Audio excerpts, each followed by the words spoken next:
Hello everyone, good morning to all of you. मेरा नाम है अरुण चित्रा और स्टडी ग्रुप पे आपका बहुत बहुत स्वागत है। प्लीज कंफर्म कर दीजिए एक बार आप लोग को मेरी वॉइस प्रॉपर और लाउड आ रही है, स्क्रीन आपको क्लियरली विजिबल है क्या? प्लीज एक बार कंफर्म करिए। क्लास को स्टार्ट करते हैं फटाफट। Good morning, good morning, good morning, a very good morning to all of you. All perfect, सब बढ़िया।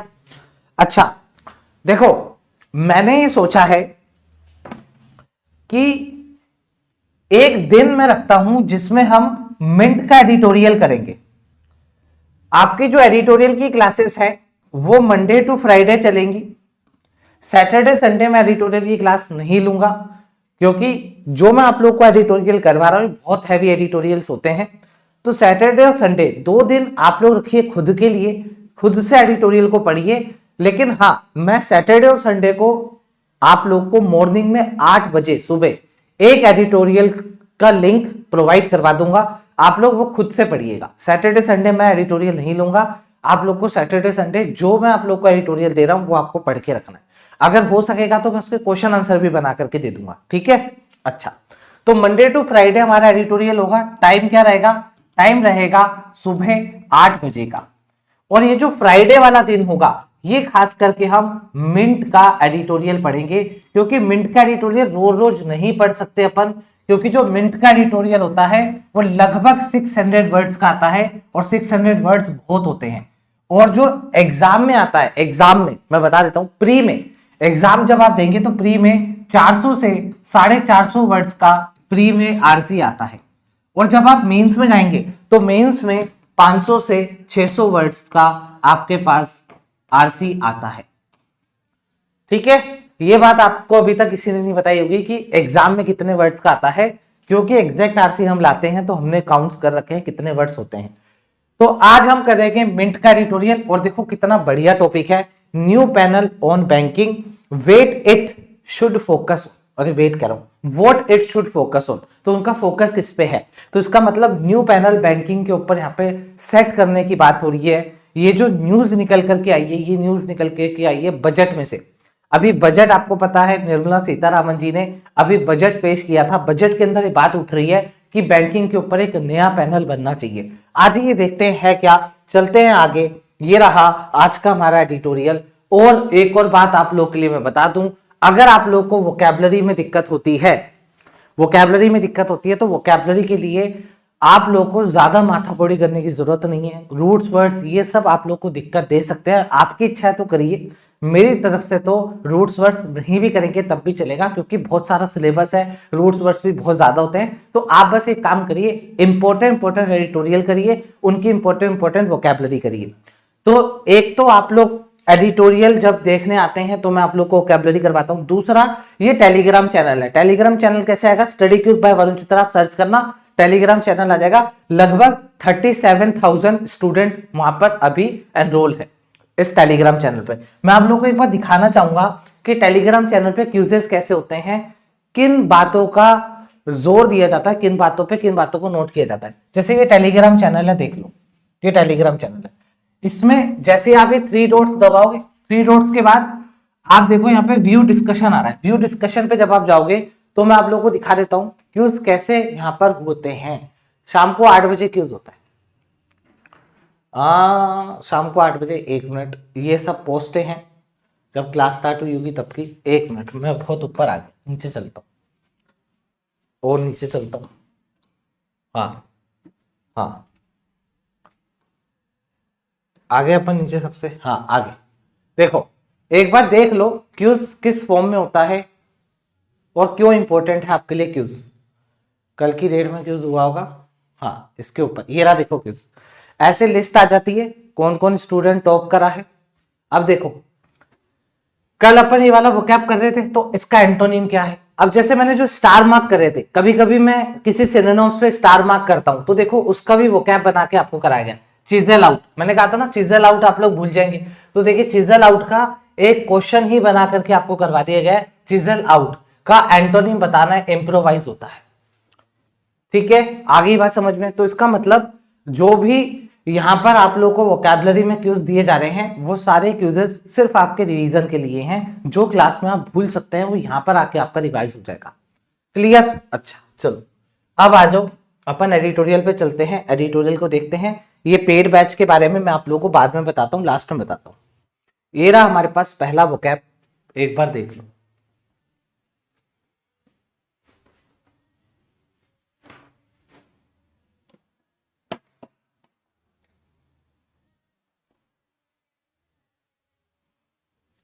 आज ही देखिए, कॉलिंग फॉर एक फ्रेजल वर्ब है, फ्रेजल वर्ब है यहां पर कॉल फॉर, ये फ्रेजल वर्ब है कॉल फॉर। अब कॉल फॉर का मतलब क्या होता है? कॉल फॉर का मतलब होता है किसी चीज की जरूरत है, रिक्वायरमेंट है, नीड है। तो कॉलिंग फॉर वर्ब की आईएनजी फॉर्म है।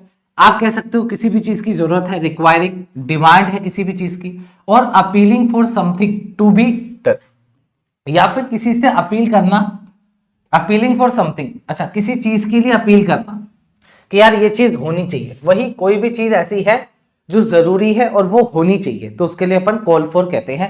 डिमांड रखना, रिक्वायरमेंट जताना, उसको अपन कॉल फॉर कहते हैं। एग्जाम्पल देख लो, the unfolding crisis is calling for immediate policy intervention. क्या कहा जा रहा है? अनफोल्डिंग क्राइसिस, जो क्राइसिस है वो अनफोल्ड हो रहा है। जैसे आपने देखा होगा, कारपेट है, ये कारपेट है, अगर इस कारपेट को मैं फोल्ड कर दूं तो ये कारपेट छोटी हो जाएगी। अनफोल्ड का मतलब ये कारपेट अब खुल रही है, तो क्राइसिस अब खुल रहा है, क्राइसिस फैल रहा है, इस कॉलिंग फॉर। तो ये जो क्राइसिस है, अब इसके लिए जरूरी हो गया है कि इमीडिएट पॉलिसी इंटरवेंशन होना चाहिए। ये है कॉलिंग फॉर का मीनिंग। अगर आप सिनोनिम्स पे जाओगे तो नेसेसिटेट हो जाना, जरूरी हो जाना, वारंट्स, अगर आपको याद हो वारंट्स, एक होता है वारंट, वारंट क्या होता है? जो पुलिस लेकर के जाती है आपके खिलाफ वारंट है। ये वारंट्स, इसका भी मतलब यही होता है कि भाई इस चीज की जरूरत है, नीड है, अब ये चीज होनी चाहिए। तो वारंट्स को अपन इस तरीके से भी यूज करते हैं। एंटेल्स, एंटेल्स का मतलब ये होता है कि अगर कोई चीज हुई है एक चीज, तो उसके साथ ये भी होगी। जैसे अगर आप वोट देने जाते हो तो वोट देने से पहले आपके जो फिंगर है उसके ऊपर ब्लैक कलर का साइन लगाया जाता है, तो साइन लगेगा फिर आप वोट देंगे। तो भाई एक तरीके से अपन ये कह सकते हैं कोई चीज इतनी जरूरी है कि अगर वो हुई है तो उसके साथ वो भी होगी, होगी, जरूरी हो जाना, मैंडेटरी हो जाना। तो मैंडेट्स आप लोग कह सकते हैं। सॉलिसिट्स का मतलब रिक्वेस्ट कह सकते हैं, या फिर कोई चीज होनी चाहिए, ये चीज अपन बोल सकते हैं। सॉलिसिट्स का मतलब अपन मांग भी कह सकते हैं कि किसी चीज की मांग करना। अच्छा, इसके एंटोनिम बहुत इंपॉर्टेंट है, आप लोग एंटोनिम पे खास करके ध्यान देंगे। यहाँ पे कमेंट्स चल नहीं रहे, कमेंट्स चल तो रहे हैं, कोई दिक्कत तो नहीं आ रही स्टूडेंट्स को? ठीक है, अब देखो इसके एंटोनिम कितने इंपॉर्टेंट है, मैं बताता हूं कैसे। एक वोकैब है ओबिवेट्स, है ना, ओबिवेट्स। तो ओबिएट्स का मतलब क्या होता है? ओबिएट्स का मतलब होता है किसी भी चीज को हटा देना, निकाल देना। तो ओबिएट्स यहां पर क्या था? जरूरी होना, यहां पर क्या है? निकाल देना। एक होता है किसी भी चीज को इंक्लूड करना, ये है प्रिक्लूड करना। प्रिक्लूड करना मतलब हटा देना, निकाल देना। इंक्लूड मतलब इंक्लूड करना, प्रिक्लूड मतलब हटा देना। डिसमिसेस तो आप लोगों को पता ही है, ये इतना इंपॉर्टेंट नहीं है, ये आपके लिए स्टार मार्क है और ये आपके लिए स्टार मार्क है। नेगेट्स का मतलब भी आपको पता है, हटा देना। रूल आउट याद करो, कल मैं आपको एसबीआई पीओ का मॉक करवा रहा था रात को 9 बजे, इसी चैनल पे रात को 9 बजे एसबीआई पीओ का मॉक हो रहा था। तो रूल आउट मैं भूल गया था, क्लोज टेस्ट में रूल आउट आया था, तो मैं भूल गया था रूल आउट का मतलब क्या होता है। रूल आउट का मतलब होता है कोई पॉसिबिलिटी है उसको हटा देना, है ना। अपन कह सकते हैं रूल्स आउट का मतलब होता है हटा देना, तो अपन बोल सकते हैं डिसमिस, डिसमिस एनी पॉसिबिलिटी, ठीक है, एनी पॉसिबिलिटी, डिसमिस कर देना किसी भी पॉसिबिलिटी को। तो रूल आउट का मतलब होता है कुल मिलाकर के मना कर देना, हटा देना, उसको अपन रूल आउट कहते हैं। आई होप आपको क्लियर होगा। तो यहाँ पे आपके लिए रूल आउट इंपॉर्टेंट हो जाता है, आपके लिए प्रिक्लूड और ऑबिएट्स, ये तीनों वोकैबुलरी आपको याद होनी चाहिए। इन तीनों का मतलब होता है किसी भी चीज को हम हटा रहे हैं, डिसमिस कर रहे हैं, कैंसिल कर रहे हैं। आई होप आपको पहली स्लाइड क्लियर हुई होगी। चलो अगली स्लाइड के ऊपर।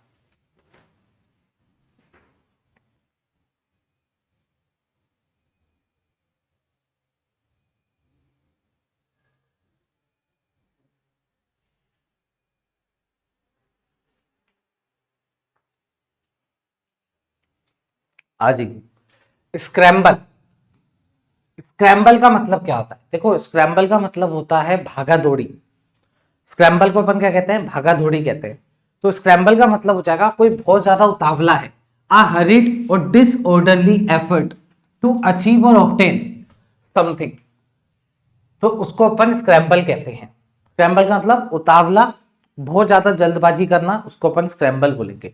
या अपन ये भी कह सकते हैं कि टूट पड़ना।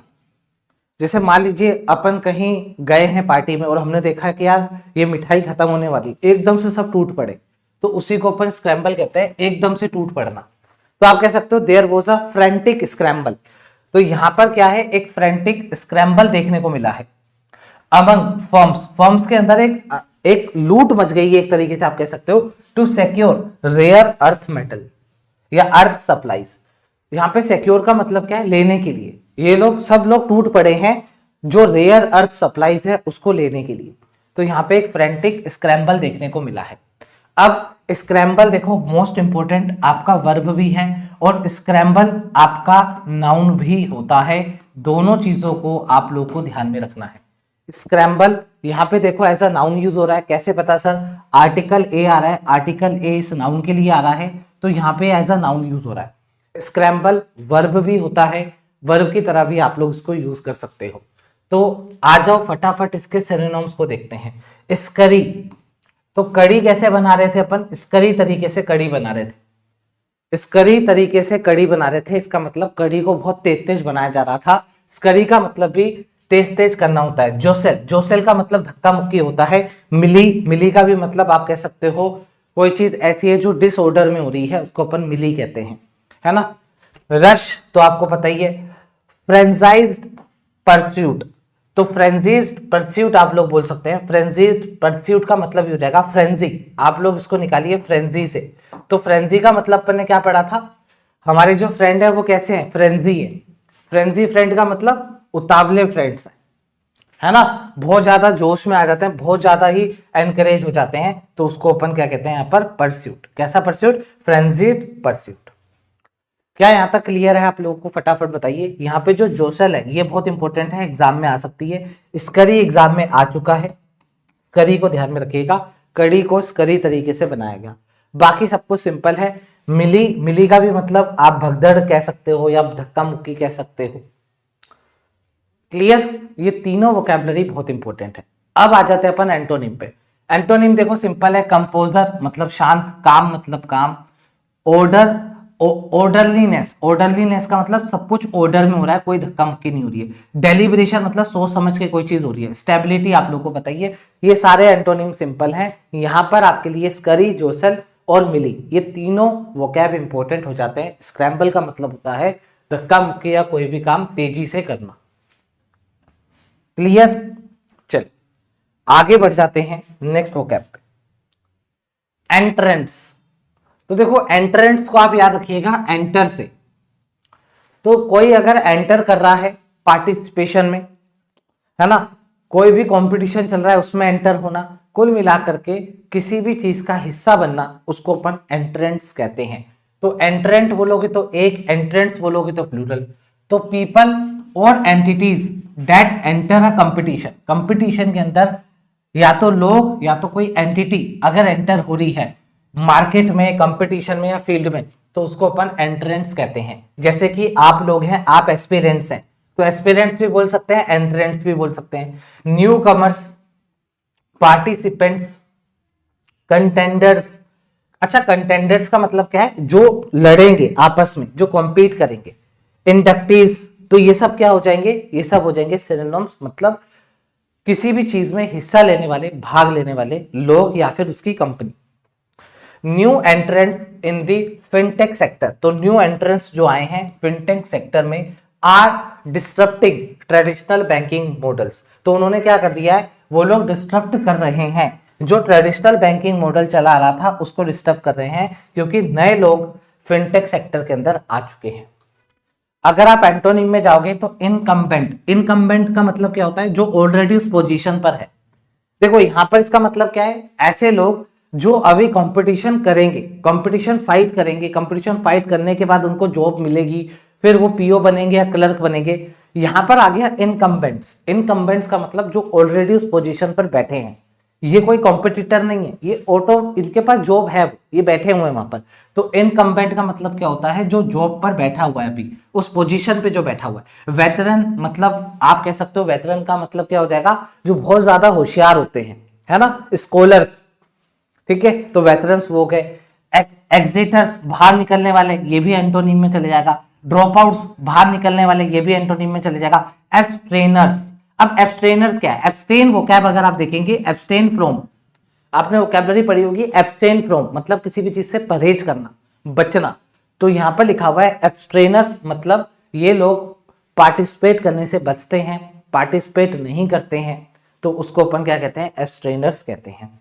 और ये नाउन है। आई होप आप लोगों को क्लियर होगा, कोई दिक्कत हो तो बताइए।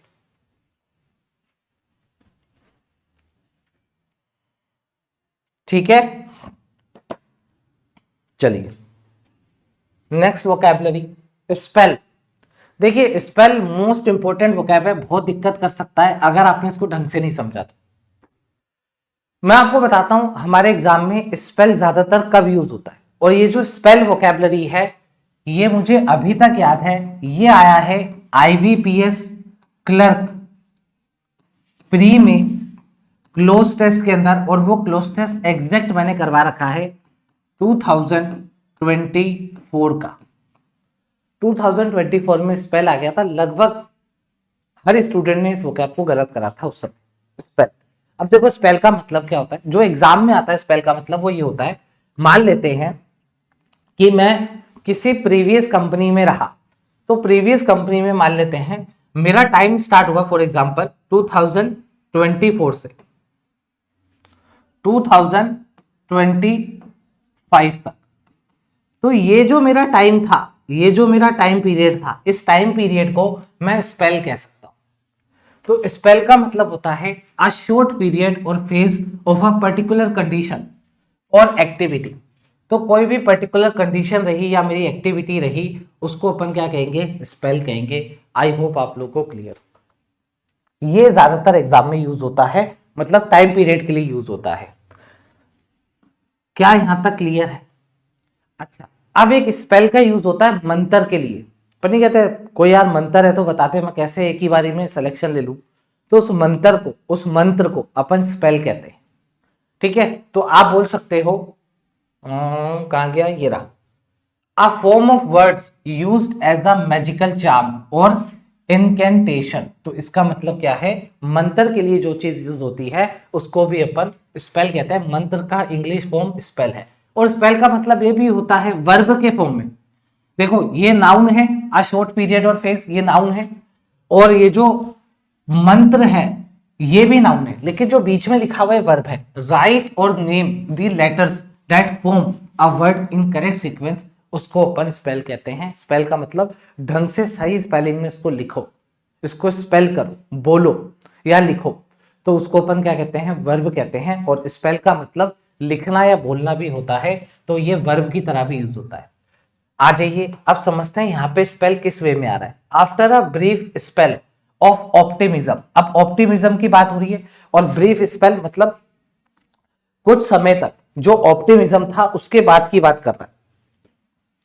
Market sentiment turn cautious again, तो जो मार्केट का सेंटीमेंट था वो वापस से कॉशियस बन गया, मतलब वापस से क्या हो गया, सावधान हो गया। मार्केट का सेंटीमेंट मतलब वापस से बिगड़ गया। क्लियर? तो कुल मिलाकर के आप ये बोल सकते हो स्पेल का मतलब शॉर्ट पीरियड होता है। ऐसे याद रखिएगा, यहां पे लिखा हुआ है स्टेंट। स्टेंट, स्टेंट का भी मतलब होता है जब तक कोई बंदा किसी भी चीज में रहा, उसका टाइम पीरियड कितना था, उस टाइम पीरियड को अपन स्टेंट कहते हैं। स्टेंट, जैसे आप अगर कभी न्यूज़पेपर पढ़ते हैं तो उसमें लिखा आता है ट्रम्प्स सेकेंड स्टेंट, ट्रम्प का सेकेंड कार्यकाल, है ना, ट्रम्प का जो सेकेंड कार्यकाल रहा। या अगर ट्रम्प का हमें प्रीवियस कोई बात करनी है तो हम बोलेंगे ट्रम्प फर्स्ट स्टेंट। तो ट्रम्प का जो फर्स्ट इंस्टेंट था उसमें उन्होंने क्या करा, तो स्टेंट का मतलब जब तक वो रहा उस पोस्ट पे, तो स्टेंट अपन कह सकते हैं, फेज अपन कह सकते हैं, इंटरवल अपन कह सकते हैं, बाउट अपन बोल सकते हैं, स्ट्रेच अपन बोल सकते हैं। ये सब इसके सिनोनिम्स हो गए। इंपॉर्टेंट बता देता हूं, यहाँ पे इंपॉर्टेंट स्टेंट ही है सिर्फ, है ना। बाउट अगर आप देखना चाहे तो देख सकते हैं, लेकिन स्टेंट इंपॉर्टेंट है, बाउट इतना इंपॉर्टेंट नहीं है। अगर आप इसका एंटोनिम मुझसे पूछेंगे तो परपेचुइटी मतलब बने रहना, कभी खत्म ना होना। परपेचुइटी मतलब कभी खत्म ना होना। कंटिन्यूटी, परमानेंस परमानेंट रहना। एटर्निटी, एटर्निटी का भी मतलब कभी खत्म नहीं होना। कॉन्स्टेंसी, तो ये तो आप लोगों को पता ही है। तो एंटोनिम में अगर आप देखेंगे तो परपेचुइटी बहुत आता है एग्जाम में, मतलब कभी खत्म ना होना, और एटर्निटी बहुत आता है एग्जाम में, कभी खत्म नहीं होना। ये दोनों आप लोग याद रखेंगे। और ये नाउन भी होता है, वर्ब भी होता है, मैंने आप लोगों को बता दिया। ठीक है, चलिए अगला बुक है।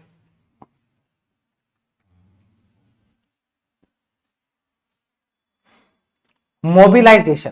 तो देखिए, मोबिलाइजेशन का मतलब होता है किसी भी चीज को अरेंज करना, डेप्लॉय करना। मोबिलाइजेशन का मतलब है the act of organizing, deploying resources for action.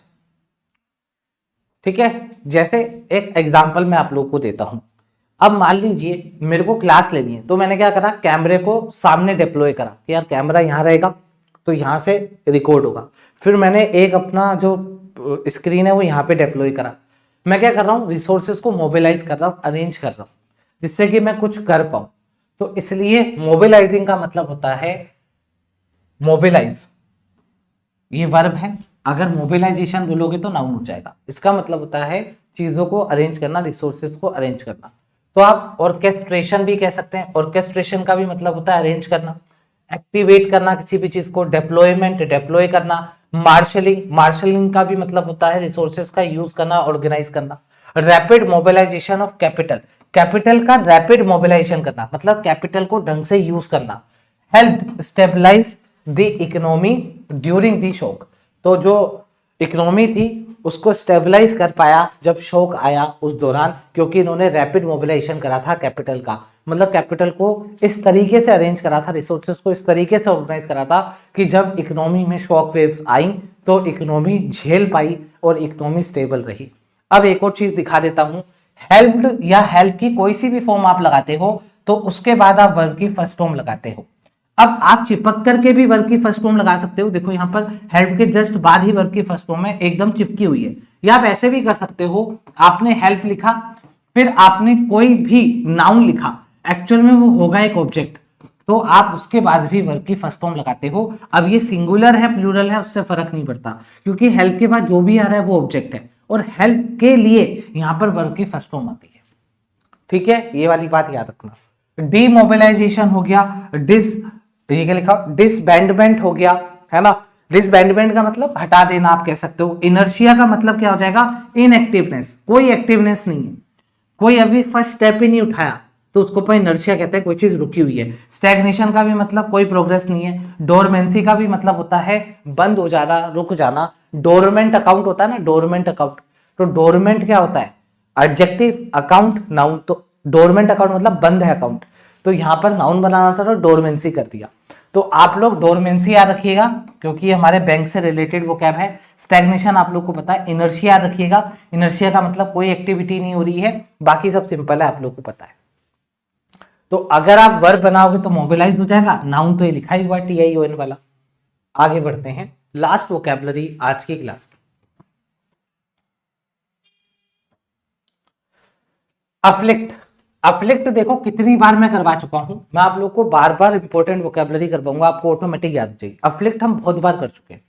Afflict का मतलब होता है कोई हार्म पहुंचाना, to cause pain, suffering, distress persistently. अब इसको समझना, देखो कारण बनना पेन का या सफरिंग का, मतलब नुकसान पहुंचाना, इंपैक्ट डालना।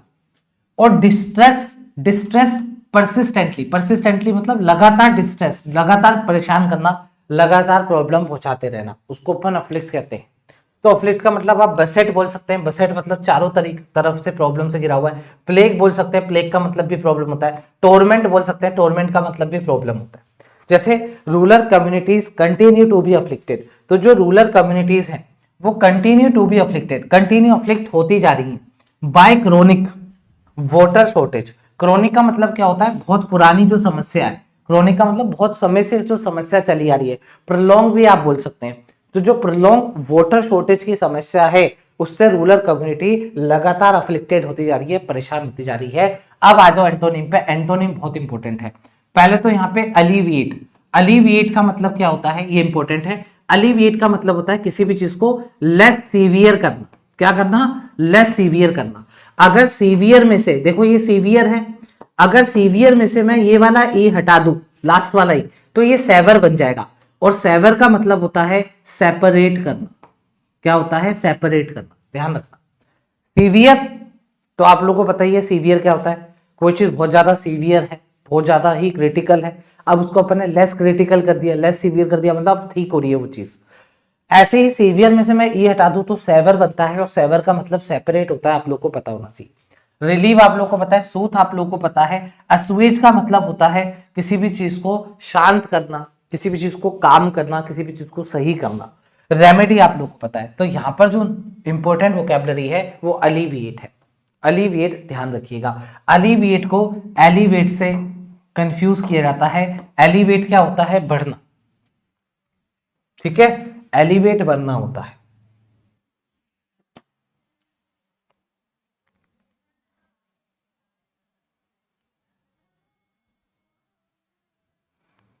चलिए, तो एलिवेट और अलीविएट दोनों को कंफ्यूज किया जाता है। अलीविएट पीछे ए है, सॉरी स्टार्टिंग में ए है, तो देखो all is well, all is well, तो ऑल इज वेल ऐसे याद रखा करो। देखो ऑल इज वेल मतलब सब अच्छा हो जाएगा, सब अच्छा हो जाएगा, तो एलिविएट हो जाएगा, मतलब लेस सीवियर हो रहा है तो सब अच्छा हो रहा है। लेकिन अगर ये वाला एलिवेट है तो इसका मतलब कोई चीज बढ़ रही है, एलिवेट करिए, एलिवेटर्स, एलिवेशन। ठीक है, अच्छा, ये वर्ब होती है। अगर आप नाउन बनाना चाहोगे तो आप अफ्लिक्शन बनाओगे। That's it. ये था हमारा वोकैबुलरी वाला पार्ट। आई होप आप लोग को क्लियर होगा। अगर आप लोग को वोकैबुलरी वाला सेशन बढ़िया लगा तो प्लीज लाइक करिएगा, और देखो मैं आपके लिए क्या लेकर के आया हूं। अगर आप देख रहे हो तो मैंने यहां पर ABCD लिखा हुआ है, इसका मतलब क्या है? इसमें एरर होगी। आप लोग एक काम करिएगा, पहले रीड करिएगा, पहले एरर में मत अटकिएगा। पहले हम रीडिंग करेंगे। एडिटोरियल का मतलब रीडिंग है, उसके बाद आएंगी सारी चीजें। तो आप पहले रीड करेंगे, ठीक है? रीड करने के बाद आप लोग एरर ढूंढेंगे। यहां पर भी एरर है, यहां पर भी एरर है, और दिखा देता हूं, यहां पर भी एरर है, और है क्या? यहां पर भी एरर है। तो इसका मतलब आज आपके लिए एरर डिटेक्शन के भी कुछ कंसेप्ट जो इंपॉर्टेंट है वो मैंने रखे हैं, और आज क्वेश्चन आंसर भी हैं बहुत शानदार। तो आज मैं आप लोगों को पहले बता देता हूं भाई कितने पैसेज आप लोग को रीड करने हैं। ये पूरा एक पैराग्राफ है, ये पूरा एक पैराग्राफ है आपका। उसके बाद ये आपका सेकंड पैराग्राफ है। भाई ये मिंट का एडिटोरियल है, मिंट का एडिटोरियल ऐसा ही होता है। अच्छा, ये जो आपका पैराग्राफ है ना, ये यहां पर एंड है, फिर आपका ये लास्ट पैराग्राफ है, और उसके बाद हमारे क्वेश्चन आंसर स्टार्ट हो जाए। बहुत तगड़ी आज की क्लास होने वाली है। यूजर सिंह तन्नू बताता हूं, यूजर सिंह तन्नू 2 मिनट रुकिए, आपको बताता हूं, पहले क्वेश्चन आंसर पढ़ लो आप। देखिए, ये है आपके पास पहला क्वेश्चन। पहला क्वेश्चन क्या कहता है? According to the passage, which of the following best explain why the author considered the timing of letting corporate houses run bank premature? तो इसका मतलब कहीं ऐसी बात हो रही है, ऑथर ने कहा है कि जो कॉर्पोरेट हाउसेस हैं उनको बैंक रन करने को देना। देखो, लेटिंग मतलब अलाउ करना, अलाउ करना कॉर्पोरेट हाउसेस को कि भाई तुम बैंक चलाओ। बोला गया ये डिसीजन प्री मैच्योर हो सकता है। तो हम पढ़ लेंगे प्री मैच्योर क्यों हो सकता है, बताओ कौन सा ऐसा ऑप्शन है जो ये बात बेस्ट एक्सप्लेन कर रहा है कि कॉर्पोरेट हाउसेस को बैंक देना प्री मैच्योर हो सकता है। तो जब हम पैसेज पढ़ेंगे तो हमें समझ में आ जाएगा भाई क्यों कहा ऑथर ने ऐसा। ठीक है, आगे बढ़ो। The author suggest a contradiction. अच्छा, अब देखो कोई कॉन्ट्राडिक्शन की बात हो रही है, किसमें? इन दी गवर्नमेंट पोटेंशियल स्ट्रेटेजी, गवर्नमेंट की कोई पोटेंशियल स्ट्रेटेजी है। Which of the following best represent this contradiction? तो गवर्नमेंट की कोई पोटेंशियल स्ट्रेटेजी है, उसके बीच में क्या कॉन्ट्राडिक्शन हो रहा है हमें बताना है। तो कहीं ना कहीं कुछ कॉन्ट्राडिक्शन हो रहा होगा, तो वो हमारे को आकर के यहाँ पर आंसर देना है। सेकेंड क्वेश्चन हो गया। थर्ड क्वेश्चन क्या कह रहा है? Which of the following is not mentioned as a reason for the banking sector current struggle? तो बैंकिंग सेक्टर के स्ट्रगल्स हमारे को पैसेज में गिना रखे होंगे। तो बैंकिंग सेक्टर के जो भी स्ट्रगल्स हैं उसमें से कौन सा स्ट्रगल नहीं है हमारे को ये पता लगाना है। ठीक है सर, हो जाएगा ये तो। उसके बाद ये देखो, which of the following statement about credit deposit ratio and liquidity are. अब देखो, क्रेडिट डिपॉजिट रेशियो और लिक्विडिटी के अंदर कुछ रेशियो की यहां पर बात हुई है। रेशियो क्या है? क्रेडिट डिपॉजिट और लिक्विडिटी। इसमें से कौन कौन सा सही है? तो आपको सही वाला आंसर देना है। ठीक है, ओके भाई, आगे बढ़ते हैं। आगे कह रहा है, regarding the high level committee mention in the passage which of the following is not part of their mandate और the issue they are expected to address. अब सुनना बहुत ध्यान से, बहुत तगड़ा क्वेश्चन। कहा जा रहा है एक हाई लेवल कमिटी है जो पैसेज के अंदर मेंशन करी है, आप बताओ इसमें से वो कौन सा पार्ट नहीं है जो वो लोग सोच रहे हैं कि हम एड्रेस करेंगे। तो इसका मतलब हाई लेवल कमिटी जो है वो कुछ एड्रेस करना चाह रही है। अब आपको ये बताना है वो कौन सा पार्ट है जो वो सोच नहीं रही है। यही है, not part of their mandate और the issues they are expected to address according to the text. तो इसका मतलब हाई लेवल कमिटी को अच्छे से पढ़ना पड़ेगा। हो गया, हो गया, दैट्स इट। ये है आपके क्वेश्चन आंसर। आज का आरसी बहुत तगड़ा होने वाला है, ठीक है, क्योंकि आज फ्राइडे है। फ्राइडे को हम मिंट का एक एडिटोरियल लगाएंगे। मिंट का एडिटोरियल बहुत तगड़ा होता है, बहुत अच्छे लेवल का ये एडिटोरियल बनाते हैं। मैं आप लोगों को टाइम दे रहा हूं, मैं फिर कह रहा हूं एरर के पीछे मत भागना, आप लोग रीड करो, एरर होती रहेगी, पहले रीडिंग जरूरी है।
आतिश, इनको लिंक देना, पेड बैच का लिंक पिन कर दो।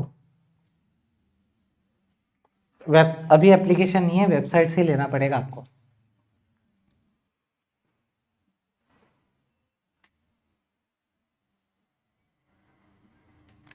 एरर भी ढूंढ लो।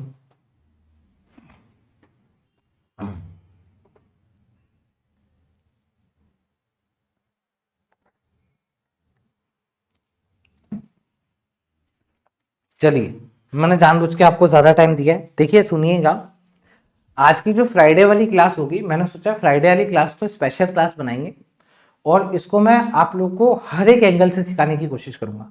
ग्रामर भी, रीडिंग भी और स्ट्रक्चर सब कुछ इसमें अपन इंक्लूड करेंगे। देखो कैसे, समझिएगा। मान लो हम एग्जाम में बैठे हैं और हमने क्वेश्चन आंसर के कुछ कीवर्ड्स को नोट डाउन कर लिया। कीवर्ड्स आप लोग के दिमाग में होंगे कुछ ना कुछ। अभी जैसे ही वो कीवर्ड्स आपको दिखेंगे तो स्ट्राइक हो जाएगा। अब हमें आरसी को इस तरीके से पढ़ना है कि वापस आरसी पे ना आना पड़े।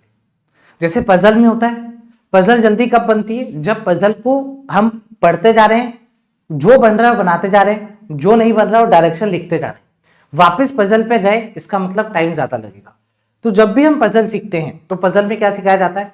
डायरेक्शंस पे वापस नहीं जाना है, तभी पजल जल्दी बनेगी।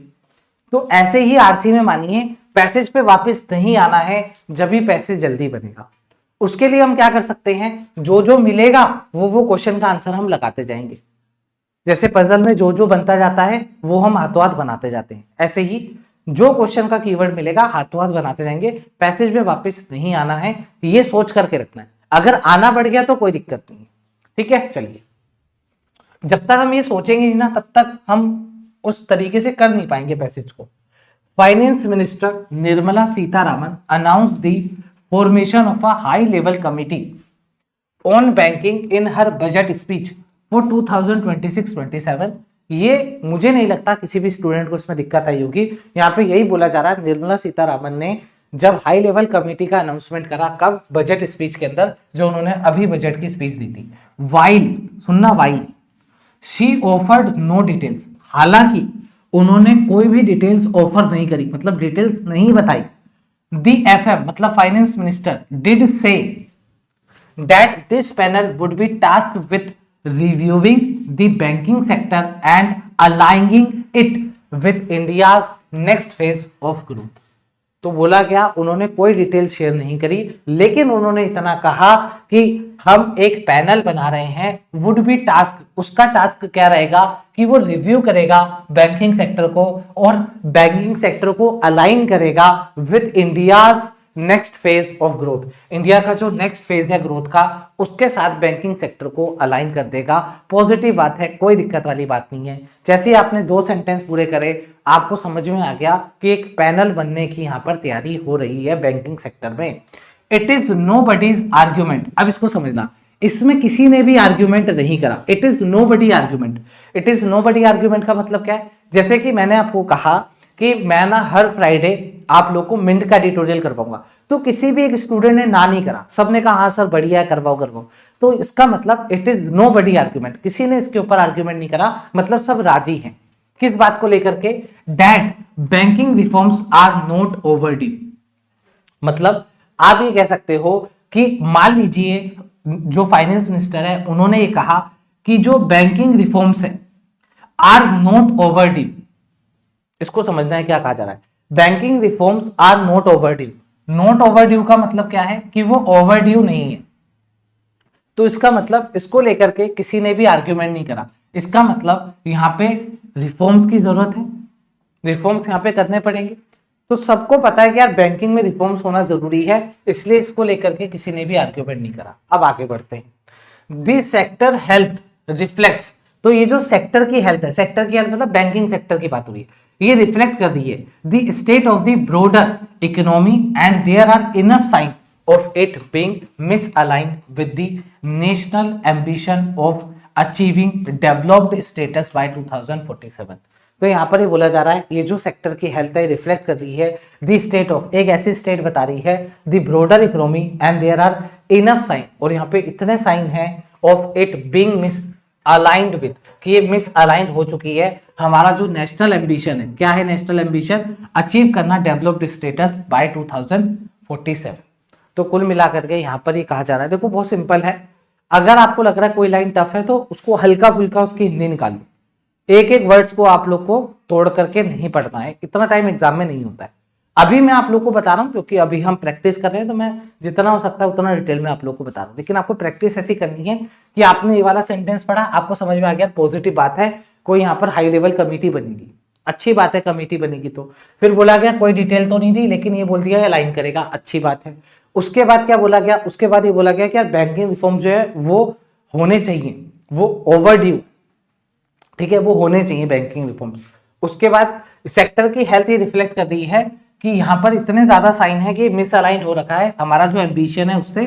हमारा एम्बिशन कब का है? 2047 का है कि हमें डेवलप्ड स्टेटस मिल जाए। ठीक है, अब आगे बढ़ते हैं।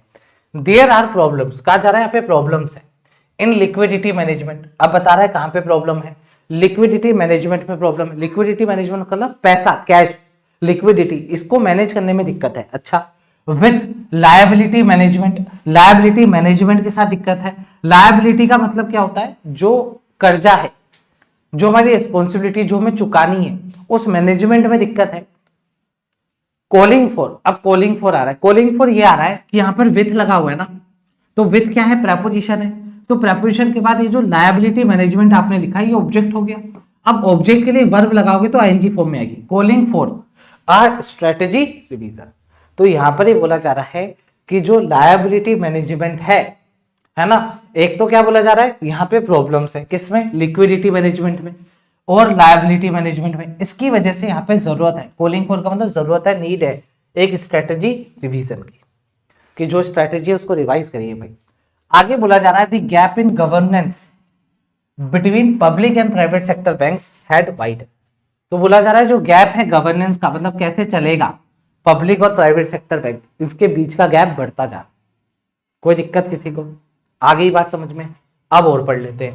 Human resource policy for hiring, जो एचआर है, ह्यूमन रिसोर्स पॉलिसी मतलब जो एचआर है, फॉर हायरिंग, ट्रेनिंग और रिटेंशन आर आउटडेटेड। मतलब यहां पर बजट में यह भी बोला गया कि जो एचआर है बैंक्स के, जब वो हायर करते हैं, जब वो ट्रेन करते हैं, और जब रोकने की बारी आती है कि यार जो आपने हायर करा है एम्प्लॉय वो रुका रहे, तो वो जो पॉलिसीज हैं वो पॉलिसीज आर आउटडेटेड, वो आउटडेटेड हो चुकी हैं। अब आगे बोला जा रहा है परवर्स। परवर्स हो सकता है आप लोगों को वोकैबुलरी नहीं पता हो। परवर्स का मतलब होता है ऑकवर्ड, अजीब, है ना, कुछ कुछ दिक्कत भरी। परवर्स का मतलब क्या होता है? अजीब, ऑकवर्ड, है ना, ओड भी आप कह सकते हैं। तो आप ये बोल सकते हैं परवर्स इंसेंटिव स्ट्रक्चर। तो जो इंसेंटिव स्ट्रक्चर है वो अजीब सा है, फ्लो से भरा हुआ है, मतलब उसमें दिक्कतें हैं। Have led to a pile up, तो वो कारण बन रहा है किसका? Led to a pile up. तो याद रखिएगा लेड टू मतलब ये बना है लीड टू से, और जब भी आप लीड टू लिखते हैं तो लीड टू के बाद आपको नाउन चाहिए होता है या फिर आपको नाउन फ्रेज चाहिए होती है। इस बात का ध्यान रखिएगा। क्यों बोल रहा हूं मैं आप लोग को? क्योंकि लीड टू के बाद अगर वर्ब लिख दी जाएगी तो वो गलत होगा। लीड टू के बाद वर्ब की आईजी फॉर्म आती है, ठीक है, ऐसे ही ड्यू टू होता है, ठीक है। ये वाली बातें आपके एरर में कभी आ जाएंगी। तो परवर्स इंसेंटिव स्ट्रक्चर्स, तो ये जो परवर्स इंसेंटिव स्ट्रक्चर है हैव लेड टू, ये कारण बने अ pile up of consumer grievances. तो जो कंज्यूमर के ग्रीवेंसेस थे, मतलब शिकायतें थी, उनके ढेर लगाने का कारण बने। पाइल अप मतलब ढेर लगा देना। तो इस वजह से इनके जो इंसेंटिव्स का स्ट्रक्चर था, अब इंसेंटिव का स्ट्रक्चर कैसे हो सकता है मैं आपको बताता हूँ। मान लो बैंकर्स को बोला गया तुम जितने इंश्योरेंस बेचोगे उसका इतना परसेंटेज आपको मिलेगा, तो वो इंसेंटिव हो गया। तो अब बैंकर क्या सोचता है? इंश्योरेंस बेच देता हूँ। तो जब इंश्योरेंस बेचे जाते हैं तो इंश्योरेंस कैसे भी बेच सकते हैं वो लोग, झूठ बोल के या मैनिपुलेट करके कैसे भी इंश्योरेंस बेचे जा सकते हैं।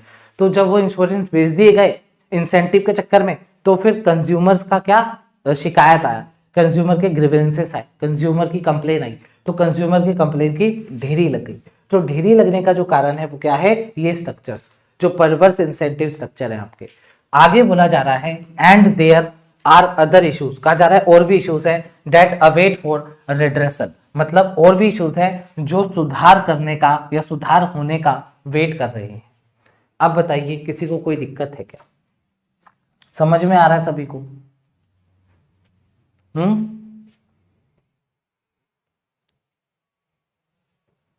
ठीक है, क्लियर? आगे बढ़े, आगे बढ़ते हैं। Finance minister officials have indicated that, तो बोला जा रहा है फाइनेंस मिनिस्टर के जो ऑफिशियल हैं उन्होंने इंडिकेट करा है, क्या इंडिकेट करा है? अमंग दी अदर थिंग्स, इन सारी चीजों में और भी चीजें उन्होंने इंडिकेट करी है। दी कमिटी विल री एग्जामिन बैंक लाइसेंसिंग नॉर्म, तो जो कमेटी, जो पैनल ये लोग बनाएंगे, ये री एग्जामिन करेंगे बैंक के लाइसेंसिंग नॉर्म्स को, इंक्लूडिंग, उसके अंदर इंक्लूड होगा whether to let corporate houses get them, कि क्या इनको कॉर्पोरेट हाउसेस के हवाले कर दे, and the possibility of another round of mergers among public sector bank, और क्या ऐसी पॉसिबिलिटी है कि एक और मर्जर कर दे। आपको पता है एक मर्जर हुआ था, अब 12 ही पब्लिक सेक्टर बैंक रह गए हैं। अब ये कह रहे हैं क्या एक और मर्जर की पॉसिबिलिटी है, तो वो भी बात यहां पर इनके अंदर चल रही है। ये है आपकी पहली स्लाइड। बताइए क्लियर है क्या? क्लियर है? फटाफट बताइए। अब सुनिएगा बहुत ध्यान से। तो जब हमने ये पूरा पैसेज पढ़ा, जब आपने पूरा पैसेज पढ़ा, तो आप ये बताइए पॉजिटिव और नेगेटिव चीज क्या थी, बस पॉजिटिव और नेगेटिव चीज को बताइए। और क्या कोई कीवर्ड मिला? हाँ सर, लास्ट में कीवर्ड मिल रहा है जहां पर ये बोला जा रहा है कि क्या इनको कॉर्पोरेट हाउसेस के हवाले कर दें, तो इसका आंसर बाद में मिलेगा, क्योंकि ये लाइन हमने यहीं पढ़ी है। अब थोड़ा और पढ़ेंगे तब उस क्वेश्चन का आंसर मिल जाएगा। अब मैं आपसे बस इतना पूछना चाहूंगा, जब भी आप पैसेज पढ़ो तो पॉजिटिव और नेगेटिव बात आपने क्या नोट करी? पॉजिटिव बात यही है कि एक पैनल बन रहा है। क्यों बन रहा है? क्योंकि यहाँ पर हमारा जो गोल है उससे बैंक जो है वो मिसअलाइंड है, इसलिए बन रहा है। ये नेगेटिव बात है। और यहाँ पे और भी प्रॉब्लम है। प्रॉब्लम किस किस में? लिक्विडिटी मैनेजमेंट में प्रॉब्लम है, लायबिलिटी मैनेजमेंट में प्रॉब्लम है, तो इसका मतलब एक क्वेश्चन आपके लिए पड़ा था कि बैंक में क्या स्ट्रगल है, बैंक में दिक्कतें क्या है। तो देखो दिक्कतें एरी liability management, sorry liquidity management और लायबिलिटी मैनेजमेंट की दिक्कत है। उसके बाद कि भाई यहाँ पर ढेर लग रहा है कंज्यूमर्स का, क्यों? क्योंकि इंसेंटिव स्ट्रक्चर की दिक्कत है। ये नेगेटिव बातें, क्यों? एचआर पॉलिसीज जो है वो आउटडेटेड हो गई है, ये नेगेटिव बातें। उसके बाद कुछ ऑफिशियल्स ये भी बोल रहे हैं कि हम लाइसेंसिंग नॉर्म्स को चेक करेंगे, अगर हो सका तो हम कॉर्पोरेट के हवाले कर देंगे बैंक को, और या फिर हम मर्जर कर देंगे। ये यहां पर आपको सुनने को मिला पहली स्लाइड में। बताइए क्लियर है क्या? अब हम आगे बढ़ते हैं। अच्छा, आगे बढ़ने से पहले पहले मैं एरर बता देता हूं। एरर क्या है सुनिएगा। आप लोगों ने रीड कर लिया, अब एरर देखो क्या है। पहले यहाँ पे चलते हैं, यहाँ पे एरर देखते हैं। देखो देयर है, आपको पता है जब भी वाला देयर आता है तो इसके जस्ट बाद वर्ब लगाना कंपलसरी है। क्या वर्ब दे रखी है? हाँ दे रखी है वर्ब।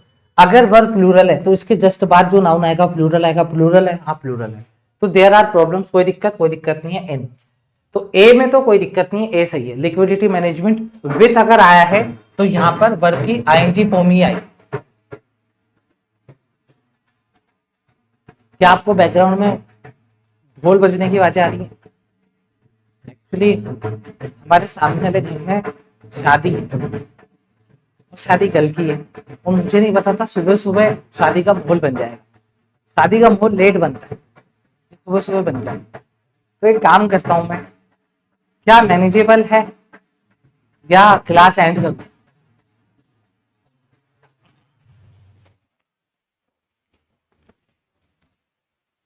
है ना भाई, इंडिया में सुबह सुबह इतनी जल्दी जल्दी माहौल कहाँ बनता है शादी का, उठते ही लोग लेट है।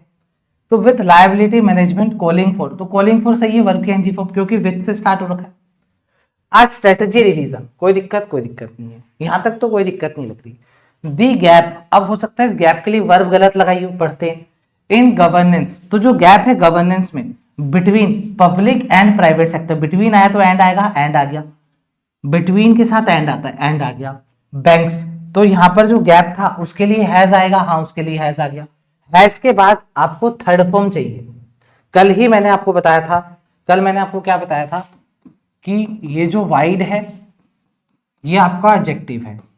अगर आपको वर्ब की फर्स्ट फॉर्म चाहिए तो आप en लगा देंगे, वाइडन कर देंगे, ये वर्ब की फर्स्ट फॉर्म हो जाएगी। अगर आप इसको सेकेंड और थर्ड फॉर्म में लिखना चाहते हैं तो आपको वाइडेंड लिखना पड़ेगा।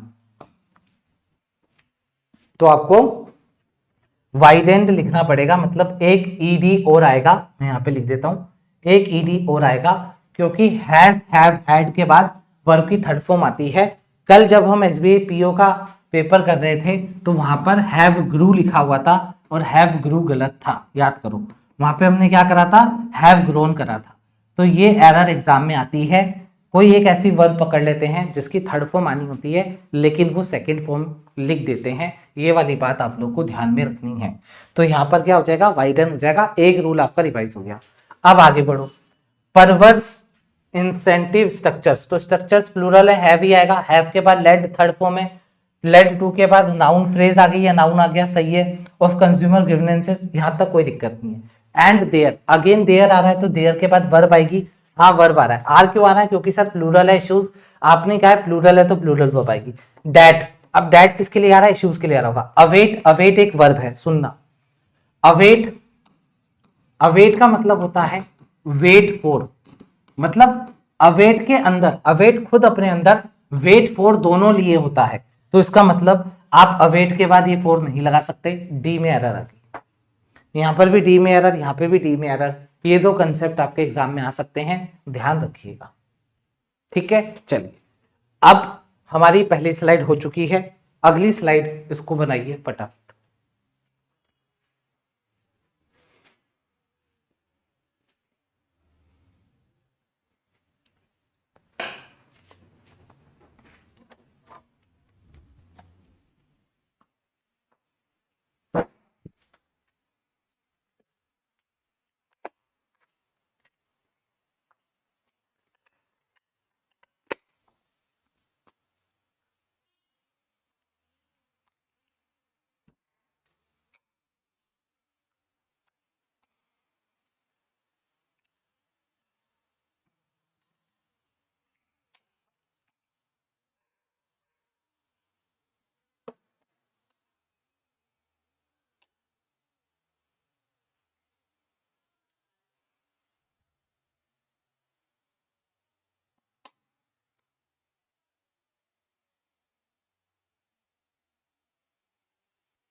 एरर बाद में ढूंढना,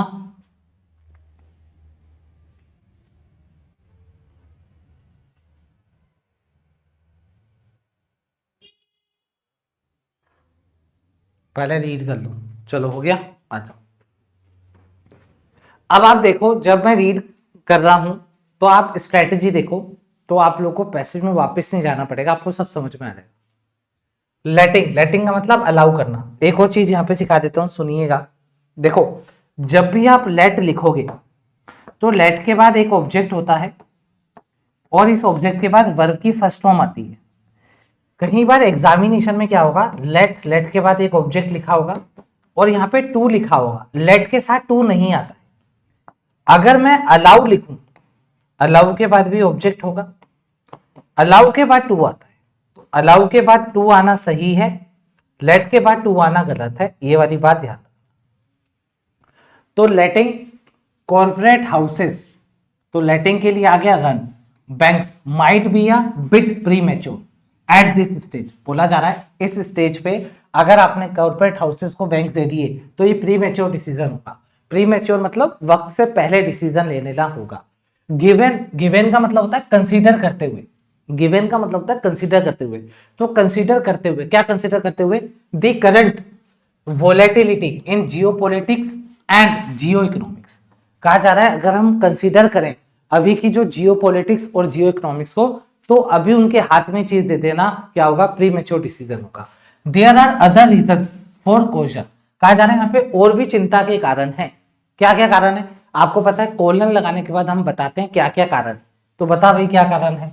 इट कुड, इट के बाद वर्ब आती है, आपको मैंने बता रखा है। इट के बाद वर्ब कब कब आएगी, इट के बाद वर्ब तब तब आएगी जब इट से पहले कोई वर्ब या कोई प्रपोजिशन नहीं होगा। ऐसा क्यों होता है, क्योंकि अगर इट से पहले कोई भी वर्ब या कोई भी प्रपोजिशन आपने लगा दिया तो फिर ये इट ऑब्जेक्ट हो जाएगा, फिर ऑब्जेक्ट के लिए वर्ब नहीं आती। तो अगर आप यहां पर देखेंगे, यहाँ पे इट से पहले तो कोलन लगा है, मतलब यहीं से स्टार्ट हो रहा है, तो इट से पहले कोई वर्ब या प्रपोजिशन नहीं, मतलब इट अपने आप में सब्जेक्ट है, तो इट अपनी वर्ब लेगा। तो इट कुड, जैसे आपको कुड दिखे, कुड मतलब एक मॉडल वर्ब है, तो जैसे ही मॉडल वर्ब दिखे, जब तक आपको वर्ब की फर्स्ट फॉर्म नहीं दिखे तब तक आपको शांति से बैठना नहीं है। तो जैसे आपको कुड मिला तो आपको वर्ब की फर्स्ट फॉर्म की तलाश में निकल जाना है। तो आप देखोगे यहाँ पे वर्ड्स लिखा हुआ है।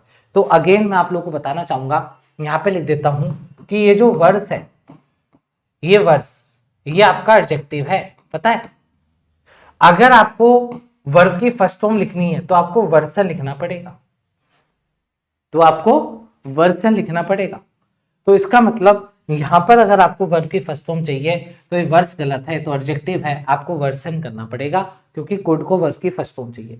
तो इट कुड प्लॉसिबली, तो कहा जा रहा है इट कुड प्लॉसिबली, तो ये पॉसिबल है कि ये वर्सन कर देगा, बद से बदतर कर देगा अनसर्टेनिटी को इन दी लायबिलिटीज मार्केट एंड एम्पलीफाई, और एम्पलीफाई कर देगा। एंड के बाद पैरेललिज्म मेंटेन हो रहा है, एंड एम्पलीफाई रिस्क, रिस्क को बढ़ा देगा।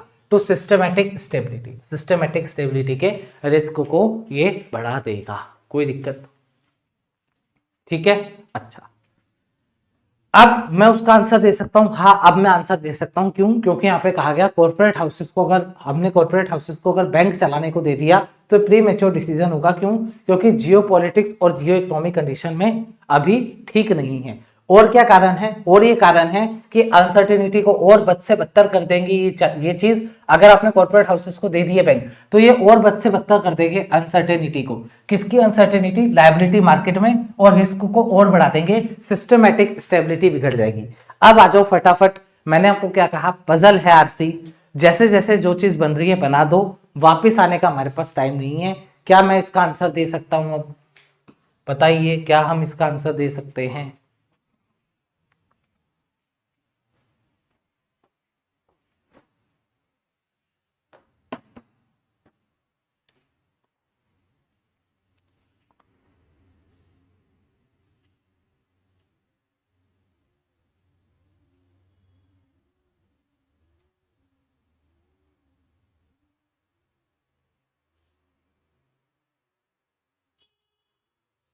हाँ भाई, देखो ऑप्शंस देखो कितने तगड़े बनाए हैं। आप लोग को जियो पॉलिटिकल, जियो इकोनॉमिक यही दिख जाएगा, आपको लग सकता है आंसर होगा, पर हमारे को पूरा पढ़ना है। कैसे पढ़ना है मैं बताता हूँ। because the credit deposit ratio has not yet crossed the critical threshold of 81% making competition unnecessary। ये तो कोई अजीब ही बात कर रहा है। because geopolitical और geoeconomic volatility might stabilize, क्या stabilize है? might stabilize मतलब possibility है कि वो stabilize हो जाए। the liability market contrary to current trend, नहीं वो stable नहीं है, उसमें दिक्कत है, तभी तो हमने कहा। देखो पढ़ लेते हैं, यहाँ पे लिखा गया, यहाँ पे करंट वोलेटिलिटी चल रही है, मतलब अभी ये जियोपॉलिटिक्स और जियो इकोनॉमिक ठीक नहीं चल रहा है, वोलेटिलिटी छाई हुई है। Because the introduction of new corporate entrant, नए कॉर्पोरेट एंट्रेंट कहाँ से आ गए? Because the existing volatility in global politics and economics creates an environment where adding new risk to systematic stability is unwise. क्या बात है, ऑप्शन नंबर डी हमारा correct answer हो जाएगा। देखो पूरा नहीं लिखा जियो पॉलिटिक्स, यहाँ पे लिखा ग्लोबल पॉलिटिक्स, तो ग्लोबल पॉलिटिक्स जियो पॉलिटिक्स एक ही बात है, मतलब डी इसका करेक्ट आंसर हो जाएगा। आई होप आपको क्लियर होगा, ठीक है। अच्छा एक क्वेश्चन और था कि बैंक में क्या क्या दिक्कतें हैं, क्या आप इसका आंसर दे सकते हो?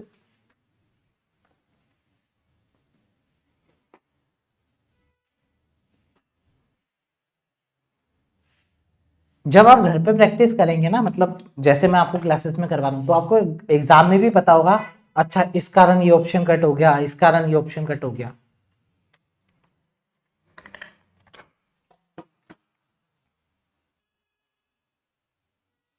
मुझे लगता है शायद इसका आंसर अपन दे नहीं पाए, क्योंकि इसमें कुछ चीजें ऐसी हैं जो अपन ने पढ़ी नहीं है ना। इसका आंसर देखो, ये तो हमने पढ़ा है, आउटडेटेड हायरिंग, ये तो सही है, हमें नोट वाला बताना, ये तो हमने पढ़ लिया। रिलायंस ऑन एक्सपेंसिव सोर्सेस, ये हमने अभी नहीं पढ़ा। अ स्टडी शिफ्ट और डिपॉजिट टू अल्टरनेट एसेट, ये भी नहीं पढ़ा।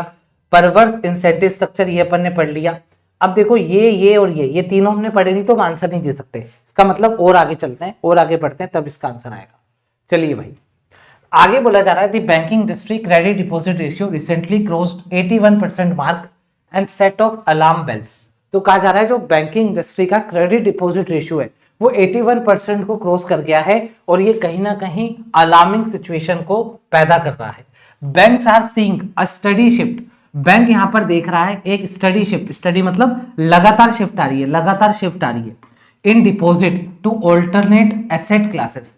तो यहां पर ये बोला जा रहा है कि जो डिपॉजिट है, बैंक में जो डिपॉजिट रखे जाते थे, अब बैंक में डिपॉजिट ना रख के ऑल्टरनेट एसेट क्लासेस में रखे जा रहे हैं। मतलब पहले लोग अपनी सेविंग बैंक में रखते थे, बैंक में कुछ इंटरेस्ट मिलता था, अब लोग सोचते हैं बैंक में पैसा क्यों रखें, शेयर मार्केट में लगा देते हैं, इधर लगा देते हैं गोल्ड में, सिल्वर में, यहाँ पर हमारे को इंटरेस्ट ज्यादा मिलेगा।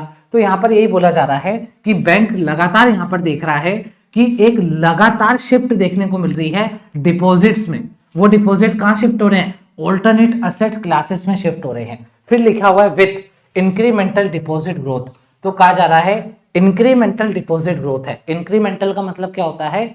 जैसे मान लो आज 1 है, कल 2 हुआ, फिर 3 हो गया, फिर 4 हो गया, ऐसे स्टेप बाय स्टेप ग्रोथ हो रही है। एक होता है एक्सपोनेंशियल ग्रोथ। एक्सपोनेंशियल ग्रोथ का मतलब होता है 1 से 2 हुआ, 2 से सीधा 4 हुआ, 4 से सीधा 16 हुआ, फिर 16 से सीधा 16 का स्क्वायर क्या होता है? भूल गया, 256 होता है क्या? तो बहुत टाइम हो गया, क्वांट नहीं पढ़ी है। 256 आई थिंक 16 का स्क्वायर 256 होता है ना। तो ऐसे उसको अपन एक्सपोनेंशियल ग्रोथ कहते हैं। तो यहाँ पे कहा जा रहा है इंक्रीमेंटल डिपॉजिट ग्रोथ जो है, जो धीरे धीरे जो ग्रोथ बढ़ रही है, struggling to keep up with incremental credit. लेकिन इंक्रीमेंटल जो क्रेडिट हो रहा है और जो इंक्रीमेंटल डिपॉजिट हो रहा है, वो दोनों आपस में स्ट्रगल कर रहे हैं। क्रेडिट का मतलब उधार लेने वाले ज्यादा हैं और जो डिपॉजिट करने वाले हैं वो कम है। तो ये दोनों का जो पेस है, दोनों की जो स्पीड है, जो वॉल्यूम है, वो मैच नहीं हो पा रहे हैं। This has already begun. अब देखो बिगन कब आता है? 3 वार्निंग दी जाती है। एक होता है बिगिन, ये पहली वार्निंग है। एक होता है बिगन, ये सेकेंड वार्निंग है। अब गन कब निकलती है? गन निकलती है थर्ड वार्निंग, ये वर्ब की थर्ड फॉर्म। तो यहां पे बोला जा रहा है दिस हैज ऑलरेडी, हैज है ना इसलिए, this has already begun to cast a cloud on. Cloud on का मतलब कोई चीज ढक रहा है। तो बोला जा रहा है ये जो बात है, ये इस बात ने शुरुआत कर दिया है कास्ट करना एक क्लाउड को, मतलब क्लाउड आने लग गया किस पे? क्रेडिट एक्सपेंशन सस्टेनेबिलिटी पे। अब क्रेडिट एक्सपेंशन सस्टेनेबिलिटी जो है उसके ऊपर खतरा आ रहा है, उसके ऊपर दिक्कत आ रही है। Banks have had to rely, अब बैंक को हैव हैड टू मतलब अब और कोई चारा ही नहीं है, ठीक है। जैसे मान लो अभी ढोल बजने स्टार्ट हो जाए तो और आप लोग को दिक्कत हो तो मैं क्या कहूंगा, I have to end the session, मुझे अब सेशन एंड करना पड़ेगा क्योंकि ढोल नगाड़े बज रहे हैं, बीच में आवाज मेरी आएगी नहीं। तो इसका मतलब कोई ऐसी चीज जो मैंडेटरी है करनी पड़ेगी। तो बोला जा रहा है banks have had to rely, अब बैंक को रिलाई करना पड़ गया डियरर सोर्सेज पे ऑफ मनी। अच्छा, डियरर सोर्सेज क्या होता है? फाइनेंस में डियरर का मतलब होता है महंगा, कॉस्टली, एक्सपेंसिव। तो बैंक को अब डियरर सोर्सेज पे रिलाई होना पड़ गया क्योंकि बैंक में लोग पैसा जमा नहीं कर पा रहे। कौन से वो सोर्सेज है? सच एज बॉन्ड्स और कमर्शियल पेपर। अब बॉन्ड्स और कमर्शियल पेपर के साथ वो खेल रहे हैं, मतलब बैंक सिर्फ बड़ी बड़ी कंपनियों के साथ डील कर रहे हैं क्योंकि लोग पैसा बैंक में जमा नहीं करवा रहे। टू फंड देयर लोन, अगर बैंक को अपने लोन देने हैं, बैंक को लोन देने हैं तो वो लोग इन चीजों का यूज कर रहे हैं। Which has affected margins adversely, जो मार्केट जो उनका मार्जिन्स है उसको एडवर्सली इफेक्ट कर रहा है। अच्छा, बॉन्ड्स और कमर्शियल पेपर का मतलब क्या है? मतलब बैंक को अगर लोन देना होता है, पैसा चाहिए होता है तो बैंक आरबीआई में जाता है, बॉन्ड रखता है, कमर्शियल पेपर उठाता है। पढ़ा रखा है ना मैंने आप लोगों को, तो वो वाली बातें यहाँ पर हो रही है। अच्छा, अभी यहां तक देख लेते हैं भाई क्या बात हुई। यहां तक ये बात हुई कि यार अभी हम उनके हाथ में नहीं दे सकते, अभी दिक्कतें चल रही हैं। अगर उनके हाथ में बैंक दे दिए तो ये लफड़े हो जाएंगे। उसके बाद क्रेडिट और डिपॉजिट का रेशियो भी क्रॉस हो गया 81%। इसका मतलब डिपॉजिट कम है, उधार मांगने वाले ज्यादा हैं, या फिर लोन देने वाले, लोन जिनको देना है वो ज्यादा है। तो जितना डिपॉजिट आ नहीं रहा उससे ज्यादा लोन देना पड़ रहा है, या लोन देने की डिमांड, मतलब लोन वालों की डिमांड ज्यादा है। जो क्रेडिट मांगने आ रहे हैं उनकी डिमांड ज्यादा है लेकिन डिपॉजिट कम है। उस कारण इनको महंगे सोर्सेज पे रिलाई करना पड़ रहा है, ठीक है। While new licences for private corporate players, अब बोला जा रहा है हालांकि जो नए लाइसेंस मिले हैं प्राइवेट कॉर्पोरेट प्लेयर्स को, में स्टेप अप मतलब वो स्टार्ट कर रहे हैं competition in the sector. Step up का मतलब क्या होता है? स्टार्ट करना। तो जैसे मान लो कि आरबीआई ने कुछ रूल निकाला है, शायद 100 करोड़। अब देखो मैं बैंकिंग अवेयरनेस इतनी पढ़ नहीं रहा हूं, आप लोगों को पता होगा आरबीआई ने अगर किसी को बैंक शायद शेड्यूल सेकंड कुछ होता है एक्ट, अगर उसमें आना है तो शायद 100 करोड़ या 500 करोड़ उसके पास होना चाहिए, इतने साल का एक्सपीरियंस होना चाहिए, वही वाली बात है। तो ये जो नए लाइसेंस आए हैं प्राइवेट कॉर्पोरेट प्लेयर के पास जो बैंक सेटअप कर रहे हैं, में सेटअप कंपटीशन, वो कंपटीशन सेटअप कर रहे हैं सेक्टर में। टूडेज स्क्रैम्बल, आज की जो भगदड़ है फॉर डिपॉजिट्स, इसको और इसको एक बार हटाओ। टूडेज स्क्रैम्बल, आज की जो भगदड़ है, would suddenly intensify and drive up every banks cost of fund. तो बोला जा रहा है ये जो आज की भगदड़ है, इतने सारे कॉम्पिटिटर्स हो गए हैं, ये अचानक से इंटेंसिफाई बढ़ा रहे हैं और ड्राइव अप कर रहे हैं हर एक बैंक की कॉस्ट ऑफ फंड को। मतलब कॉस्ट ऑफ फंड का मतलब एडवर्टाइजमेंट में और सारी चीजों में पैसा फूक रहे हैं लोग, इतने सारे लोग कंपटीशन में आ गए। अब एक बार ये पढ़ लेते हैं यहाँ पे क्या बोला जा रहा है। What new entrants, what new entrants का मतलब जो न्यू एंट्रेंस है are likely to be I. तो बोला जा रहा है ये वो चीज है जिसपे जो नए एंट्रेंट्स हैं, जो नए पार्टिसिपेंट है, जिनकी नजर रहती है। किसके ऊपर नजर रहती है? डिपॉजिट्स के ऊपर, कि हमारे बैंक में सबसे ज्यादा डिपॉजिट है। क्लियर? अब आगे बढ़ते हैं। विच कुड स्लो, तो बोला जा रहा है ये जो चीजें हैं कुड, पॉसिबिलिटी है, ये स्लो कर देंगे, स्लो लोन्स डाउन, ये लोन को स्लो कर देंगे। एंड स्पेल इनस्टेबिलिटी, स्पेल का मतलब फैलाना भी होता है, और फैला देंगे instability as profits dry up, क्योंकि जो प्रॉफिट है वो ड्राई अप हो रहे हैं, प्रॉफिट सूख रहे हैं। कैसा है एडिटोरियल बताइए। 1000 करोड़ 5 ईयर का एक्सपीरियंस, ये है क्या? क्या बात कर रहे हो यार, 1000 करोड़ कब से हो गया? इसका मतलब अभी बैंक खोलने में बहुत टाइम लगेगा अपन को है? मैं तो सोच रहा था 500 करोड़ है, तो सोच रहा था अगले हफ्ते की, पर कोई बात नहीं, थोड़ा और रुकते हैं। तो आगे बढ़ते हैं। दी पैनल शुड, अब जो मैं 7-7 करोड़ बांटता था वो बंद करने पड़ेंगे, 7 करोड़ बांटना बंद करने पड़ेंगे। 1000 करोड़ बता रहे हैं यार, मैं तो 500 करोड़ सोच के बैठा हुआ था। The panel should instead examine how to, बोला जा रहा है पैनल को क्या करना चाहिए? शुड मतलब करना चाहिए, सजेशन है। शुड जब भी आ जाए ना तो सजेशन है। जैसे मैंने बोला you should read a paragraph in daily basis, नहीं ऑन डेली बेसिस, ठीक है। तो मैं आपको सजेशन दे रहा हूं। तो बोला जा रहा है panel should instead examine, panel को करना चाहिए एग्जामिन क्या? How to align the sector liquidity management framework with a new strategy for liability, कि भाई कैसे आप अपने लिक्विडिटी मैनेजमेंट फ्रेमवर्क को न्यू स्ट्रेटेजी के साथ अलाइन करेंगे। The money that banks borrow to lend, वो पैसा जो बैंक बोरो करता है उधार देने के लिए, उसको आप कैसे मैनेज करोगे, ये यहां पर बात होगी। एक्सपीरियंस तो है ना मेरे पास 6 साल का, 6 साल का एक्सपीरियंस है, 5 साल का मांगा है ना, मेरे पास 6 साल का है ना, तभी तो मैं सोच रहा था अगले हफ्ते। अच्छा बताइए क्या आप लोग को सेकंड स्लाइड क्लियर है क्या?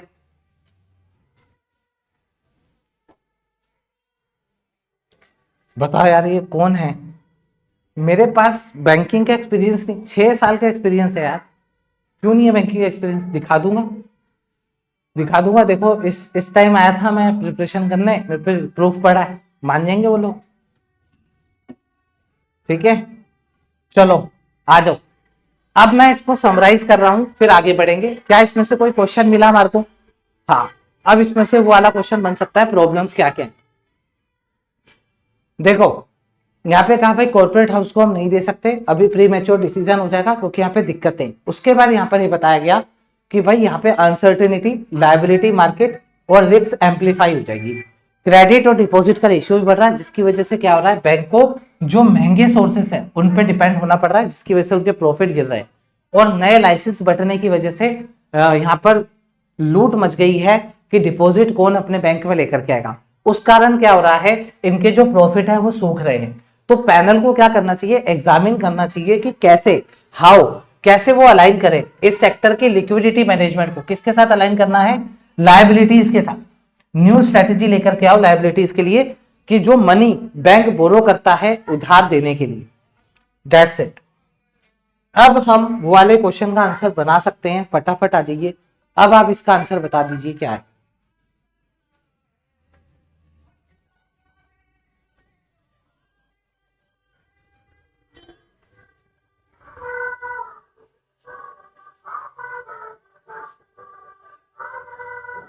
अब आ गई बात समझ में, reliance on expensive sources, a steady shift of deposit, ये वाली बात नहीं पड़ी। एक तो आंसर लगाना पड़ेगा, यही आंसर आएगा। इसका मतलब ये है कि टेक्नोलॉजिकल इंफ्रास्ट्रक्चर की बात नहीं हो रही है, ये आंसर आ गया, बात खत्म। चलो लास्ट स्लाइड, फिर करेंगे और बचे हुए क्वेश्चन आंसर।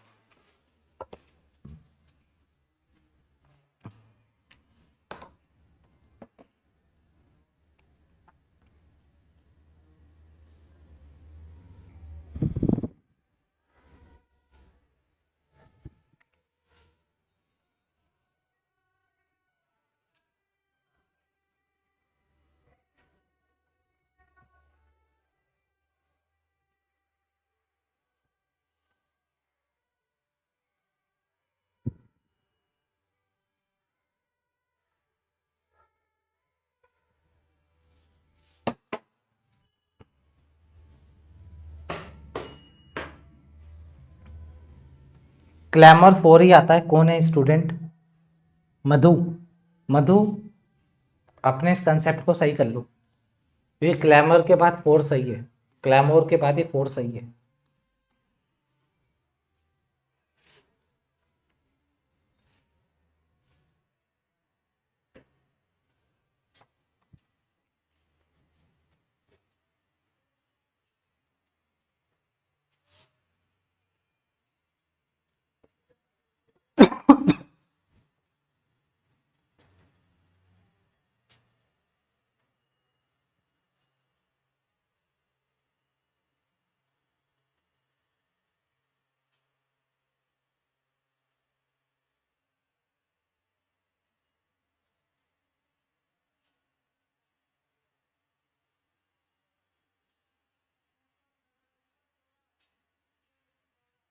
हो गया, चलिए आ जाइए।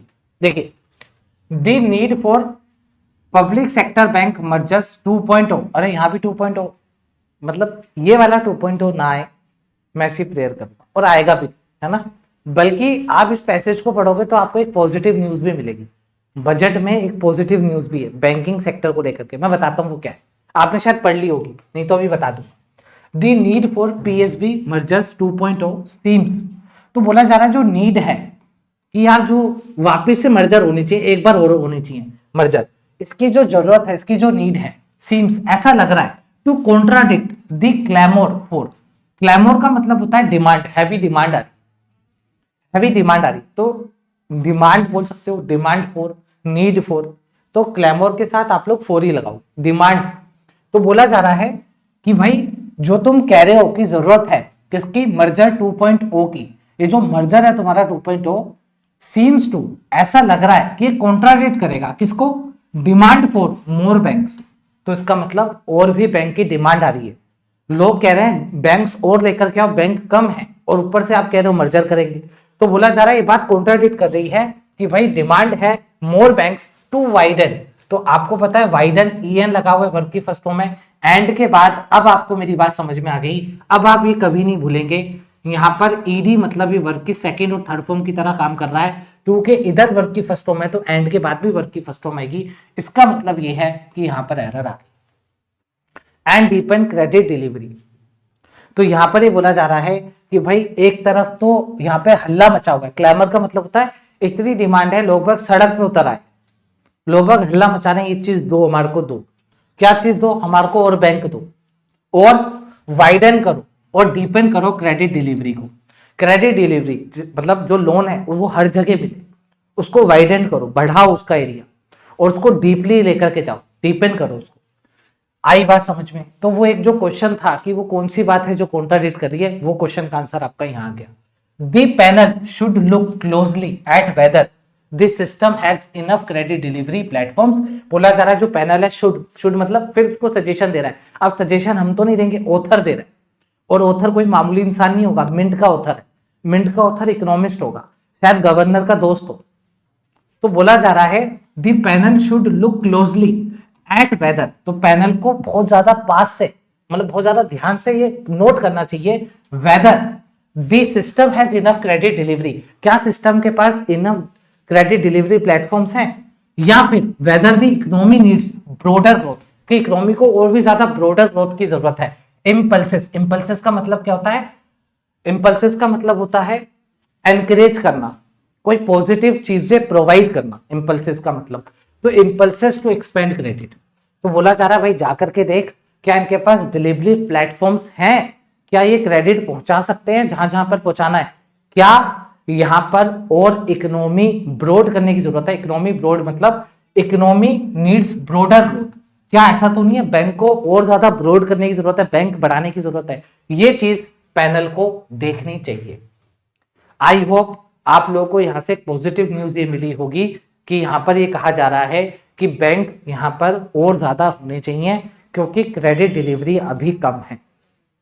ठीक है, हाँ आप इंपल्सेस को पुश भी कह सकते हो, पुश करना, एनकरेज करना, ये भी कह सकते हो। The new panel other focus, तो जो पैनल का दूसरा फोकस है शुड भी, अच्छा पैनल का दूसरा फोकस होना चाहिए, शुड भी मतलब इसका मतलब ये भी सजेशन है, on flawless customer service, customer services में कोई मिस्टेक ना हो, कोई दिक्कत नहीं हो, linked as it is to resource mobilisation, इस बात को लिंक करा गया है, किससे लिंक करा गया है, it is to resource mobilisation, क्योंकि रिसोर्स मोबिलाइजेशन की बात है लोन्स को लेकर के। मोबिलाइजेशन का मतलब अरेंज करना, डिप्लॉय करना लोन्स को।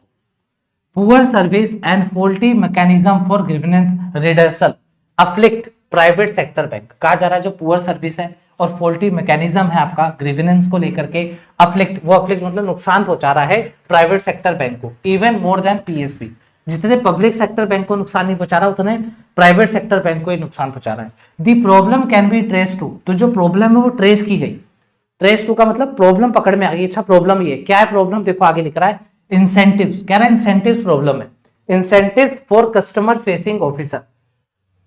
कस्टमर फेसिंग ऑफिसर का मतलब जो कस्टमर को फेस कर रहा है ऑफिसर, एक तो ब्रांच मैनेजर होता है, ब्रांच मैनेजर तो कैबिन में बैठा होता है, कस्टमर को तो देखता ही नहीं है। हाँ कभी अगर बाहर आ जाए ब्रांच मैनेजर तब कस्टमर का चेहरा वो देख लेते हैं, लेकिन यहां पर बात हो रही है कस्टमर फेसिंग ऑफिसर्स की, जो ऑफिसर्स कस्टमर को फेस कर रहे हैं उनके साथ जो इंसेंटिव्स उनको मिलता है वो सबसे बड़ी प्रॉब्लम है। ये प्रॉब्लम ट्रेस हो गई है भैया, क्या प्रॉब्लम ट्रेस हो गई है, to aggressively sell third party insurance, देखा इंश्योरेंस बेचे जा रहे हैं, एंड म्यूचुअल फंड प्रोडक्ट्स, और म्यूचुअल फंड प्रोडक्ट्स बेचे जा रहे हैं विथ हैफ्टी कमीशन इन्वॉल्व, उसके अंदर उनकी हैफ्टी कमीशन इन्वॉल्व होती है। रेस्ट्रेंट्स का मतलब रोकथाम, जो रोकथाम आपने लगाए हैं on miss selling these packages, कि भाई मिस सेल मत करो इन पैकेजेस को। ये जो रेस्ट्रेंट्स आपने लगाए हैं सीम वीक, ये कमजोर लग रहे हैं, ये कमजोर है। सीम का मतलब लगना, ये कमजोर है आपके रेस्ट्रेंट्स। आपने जो बोला है कि यार ये मिस सेलिंग मत करो इन पैकेजेस का, इनके ऊपर जो आपने रोकथाम लगाए हैं वो कमजोर है। ऑफन, अक्सर officers are set stretch target for credit card issuance, तो ऑफिसर्स को क्रेडिट कार्ड के लिए आप बोलते हो इतने क्रेडिट कार्ड बेच के आ, नहीं तो घर नहीं जाएगा, है ना। और अनसिक्योर रिटेल लोन, और अनसिक्योर रिटेल लोन जो आप बेचते हो, रेजिंग डिफॉल्ट हजार्ड, ये बढ़ा रहे हैं। अब देखो यहाँ पे लिखा हुआ है रेजिंग, है ना, तो रेजिंग किसके लिए आया होगा समझते हैं। Officers are set stretch targets, तो ऑफिसर्स के लिए अपन ने एक बार क्या लगाया, ऑफिसर्स के लिए हमने लगाया कि ऑफिसर्स को है ना टारगेट्स बहुत बड़े दी जाते हैं, और अनसिक्योर रिटेल लोन्स उनको यहाँ पर बांटने पड़ते हैं, और ऑफिसर्स ही बढ़ा रहे हैं, ऑफिसर्स ही बढ़ा रहे हैं ये डिफॉल्ट हजार्ड्स को। As Reserve Bank of India governor Sanjay Malhotra had noted in the context of financial stability, Reserve Bank of India के जो गवर्नर हैं संजय मल्होत्रा हैड नोटेड, उन्होंने पहले ये नोट कर लिया था, ये पहले ही मेंशन कर दिया था कि फाइनेंशियल स्टेबिलिटी के चलते या उसके अंतर्गत, उसी कॉन्टेक्स्ट में इन्होंने पहले ही बता दिया था, inadequacy of grievance redressal need to be, ये क्या लिखा हुआ है, आई थिंक यहां पर कुछ और आना चाहिए था, नीड टू बी कुछ मिसिंग है, कोई बात नहीं, यहां से उठाते हैं इन सब, मतलब कुल मिलाकर के, इन सम का मतलब कुल मिलाकर के, there are many ways in which this sector could let us down, बोला जा रहा है यहाँ पे बहुत सारे तरीके हैं जिससे सेक्टर लेट अस डाउन मतलब नीचे आ सकता है, अपने आप को गिरा सकता है, लेट अस डाउन अपने आप को गिरा सकता है, बट मस्ट नोट, लेकिन जरूरी नहीं है कि वो गिरेगा ही गिरेगा।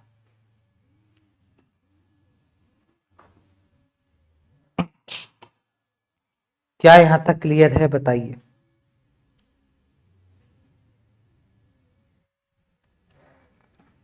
कैसा लगा ये आरसी, ये है फ्राइडे स्पेशल, फ्राइडे स्पेशल को ऐसा ही आरसी आपके लिए लेकर के आऊंगा, मिंट का एडिटोरियल होगा, और अगर मिंट का एडिटोरियल इस टॉपिक पे हो जो हमारे एग्जाम में आ सकता है, देखो कितना कुछ हमारे को पता चला, यहाँ पे क्या लफड़े चल रहे हैं हमें पता ही नहीं था। तो कुल मिलाकर के कहा जा रहा है पब्लिक सेक्टर बैंक में इतनी दिक्कत नहीं है, आप घबरा मत जाना कि आपको इंश्योरेंस बेचने पड़ेंगे, बेचने तो पड़ते हैं लेकिन इतने नहीं। ये बात हो रही है प्राइवेट सेक्टर बैंक की, ये मुसीबत कर रहे हैं प्राइवेट सेक्टर बैंक वाले, और जो गवर्नमेंट लाइसेंस दे रही है, देखो लाइसेंस किसको मिलेगा, लाइसेंस मिलेगा प्राइवेट सेक्टर वालों को, तो जो प्राइवेट सेक्टर वालों को लाइसेंस गवर्नमेंट दे रही है उस वजह से दिक्कतें हो रही हैं, क्योंकि वो क्या कर रहे हैं, वो लोग ऐसे ऐसे ऑफर्स दे रहे हैं कि हमारे यहाँ डिपॉजिट कराओ, हमारे यहाँ डिपॉजिट करवाओ, क्योंकि जितने डिपॉजिट होंगे उतने लोगों को ये इंश्योरेंस या म्यूचुअल फंड बेच पाएंगे। आई होप आप लोग को पूरा आज का एडिटोरियल क्रिस्टल क्लियर हो गया होगा। अब मैं आपको लेकर के चलता हूं क्वेश्चन आंसर पे, क्वेश्चन आंसर आप यूं ही उड़ा दोगे। सेकंड क्वेश्चन उड़ाओ, ये क्या हो गया, ब्लर,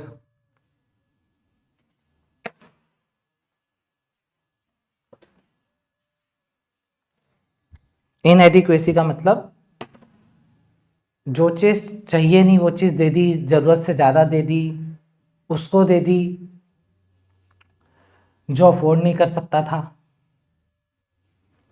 अब देखो आपको कॉन्ट्राडिक्शन बताना है, कॉन्ट्राडिक्शन आपने अभी भी पढ़ा, आज वो चेक करते हैं क्या क्या कॉन्ट्राडिक्शन हो सकते हैं। To desire achieve developed status by 2047 versus outdated human resource policy, क्या ये है यार, ये पढ़ा तो है, डाउट में लग रहा है, मतलब हिम्मत नहीं हो रही इसको कट करने की, डाउट में रहो, जिसकी हिम्मत हो रही है कट करने की उसको काट दो। The push for aggressive credit expansion versus the reliance on dearer source, ये तो अजीब ही बात कह रहा है कि वो पुश कर रहे हैं क्रेडिट एक्सपेंशन को, और एक मिनट यार, एक मिनट, ये भी तो बात अपन ने पढ़ रही है कि उनको क्रेडिट एक्सपेंशन चाहिए, मतलब हाँ क्रेडिट एक्सपेंशन का मतलब उनको उधार ज्यादा देना है, बैंक को लोन ज्यादा देना है, उसके उसके अगर अपन अगेंस्ट में देखें, और वो डियरर सोर्सेस पे मनी लाइक कमर्शियल पेपर, ये भी हो सकता है, क्रेडिट देने के लिए उनको महंगे सोर्सेस पे रिलाय होना पड़ रहा है, ये भी आ सकता है। आगे बढ़ते हैं। The consideration of merging public sector bank further versus augment that the economy needs more bank, ये आंसर करेक्ट होगा, सी वाला आंसर करेक्ट होगा, क्योंकि हमने देखो क्लियरली यहाँ पर पढ़ा था कि भाई कोई कॉन्ट्राडिक्ट है, और कॉन्ट्राडिक्ट यही था कि यहाँ पर कुछ ऑफिशियल्स बोल रहे हैं कि हम मर्जर 2.0 लेकर के आएंगे, लेकिन रियलिटी जो है वो अलग ही है, रियलिटी में ज़्यादा बैंक चाहिए। देखा, अभी देखो मैंने एक को काटा नहीं क्योंकि मुझे कंफर्म नहीं पता था, जैसे ही मेरा कंफर्म आंसर आया और मैं श्योर हो गया और मेरा आंसर भी 100% करेक्ट हो गया। अब आ जाओ इस क्वेश्चन को बनाते हैं।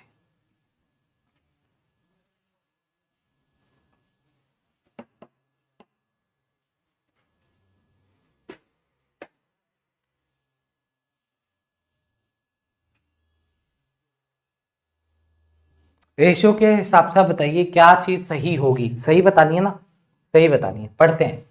क्रेडिट डिपॉजिट रेशियो क्रॉसिंग 81, हाँ क्रॉस कर गया। Is a sign of robust, क्या ये रोबस्ट बैंकिंग का साइन? नहीं, ये तो बर्बादी का साइन है, हटा इसको। The incremental growth of deposit is currently faster, क्या इंक्रीमेंटल ग्रोथ जो है डिपॉजिट की वो फास्टर है? नहीं, हटा इसको, क्योंकि डिपॉजिट इतने कम है कि क्रेडिट को वो उसके साथ ताल से ताल नहीं मिला पा रहे हैं, इसलिए बैंक को नियरर सोर्सेज पे डिपेंड होना पड़ रहा है।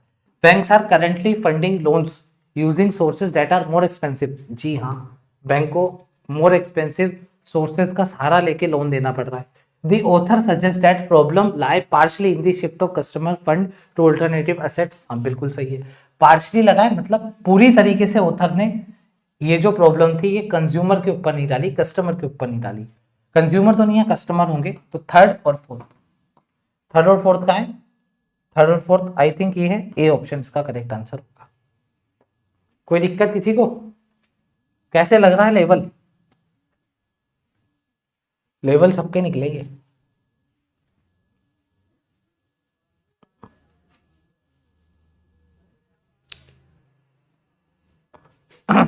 इसका आंसर देखो सोच समझ के देना है ना, इसका आंसर सोच समझ के देना। क्यों, मैं बता देता हूं।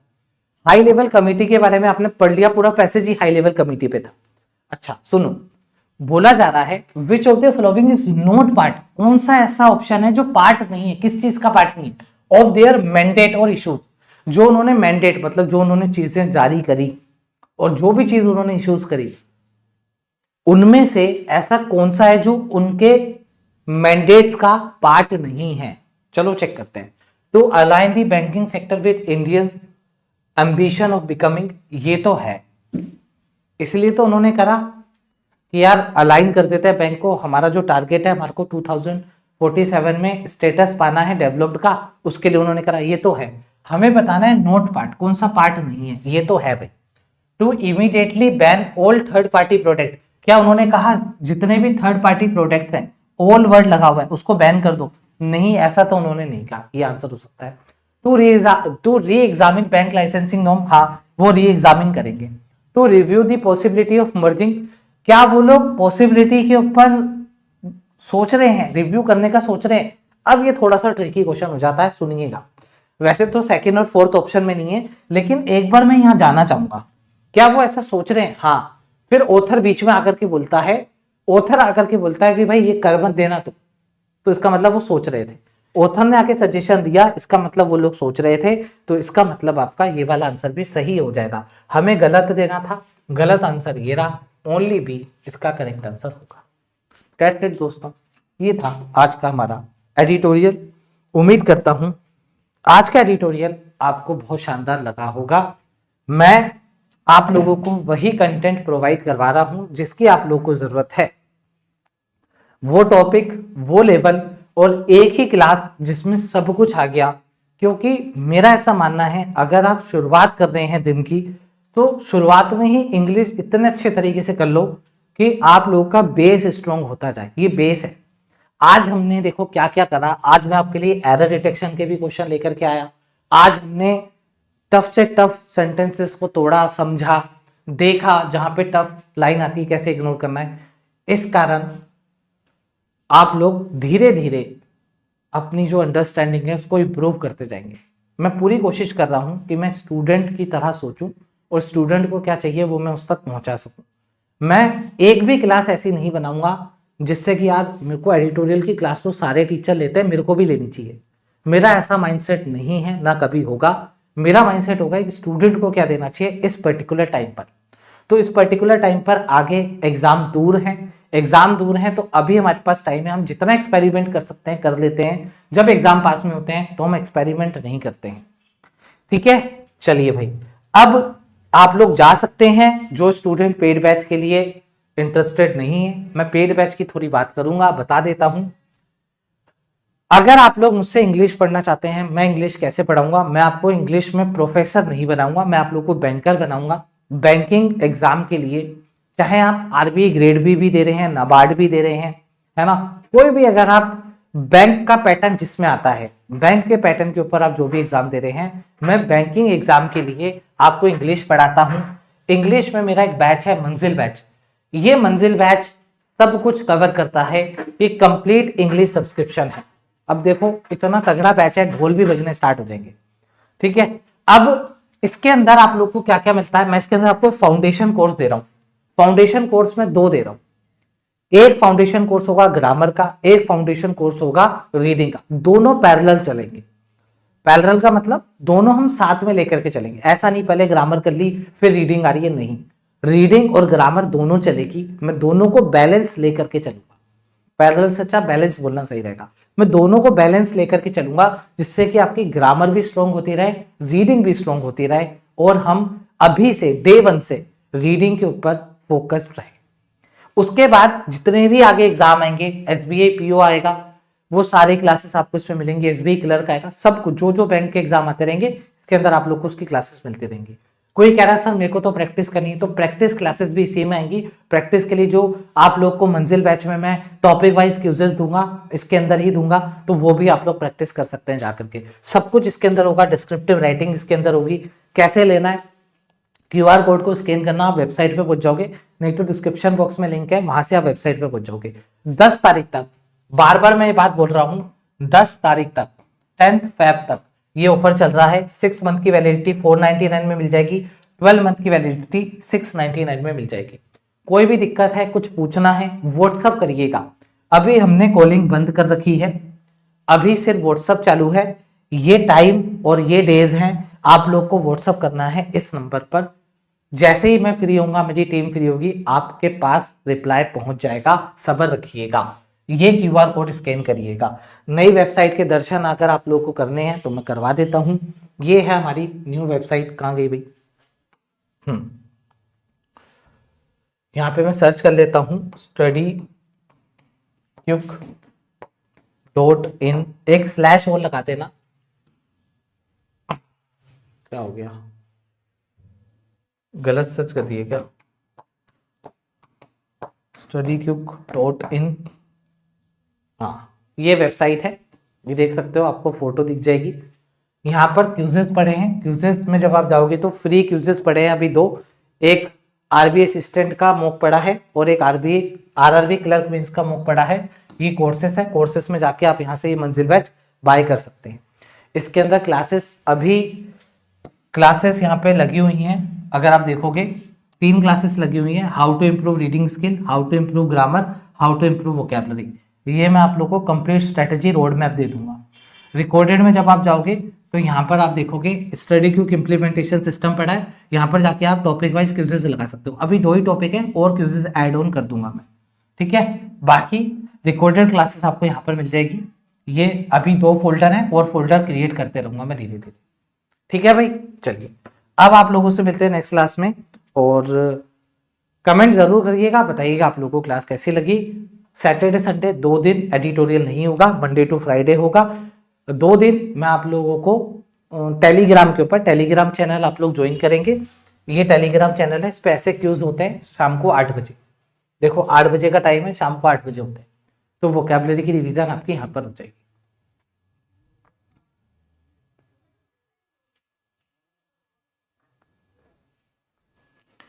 हाँ लर्निंग, क्या बोल रहे हो, हाँ भाई अब आपको StudyQuick पे मिलेगी सारी क्लासेस, सारे कोर्सेज, ठीक है। StudyQuick से लेना है अगर आपको मुझसे अब पढ़ना है तो 2026 में। चलिए मिलते हैं नेक्स्ट क्लास में, अब तक के लिए थैंक यू।